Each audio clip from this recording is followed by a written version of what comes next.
So when you're renovating a bathroom, the first step that you want to do is start off with your mood boarding to create a look and feel of the overall space. I like to start with choosing your Tapware colour first and then moving into choosing any features, for example your stone or a feature tile.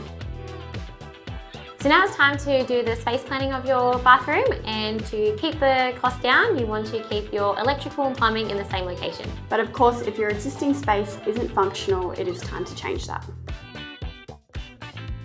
So a few hot tips for designing a comfortable bathroom is you really want to ensure that the width of your shower is at a minimum of 900 to 1000. And your vanity should sit at about 850 to 900 millimeters high. So the height of the spout, you like to have about 150 high from the top of the basin, or if you have inset basins like ours, about 200 mil is fine. Once you have your layout finalised, you want to have that drawn up in a clear floor plan ready to hand over to your trades.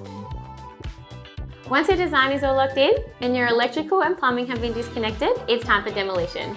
Remove anything from the space that you are planning to get rid of, including the vanity, shower and mirror. And if you're retiling, make sure you take all the tiles off the wall and floor.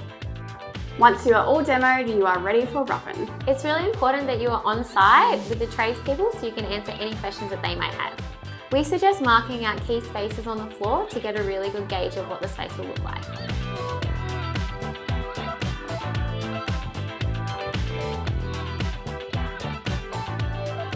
Next step is waterproofing. After waterproofing, you'd like to pre-install your vanity just to make sure it's in the right location you'd like it, and then the tiler can come in and tile.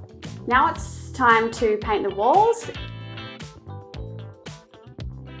It's fit-off time, and finally your plumber will install all your beautiful chosen tapware. And your electrician can fit off all your power points and lighting in the bathroom. Now the bathroom's complete, we just get to do the fun part by styling.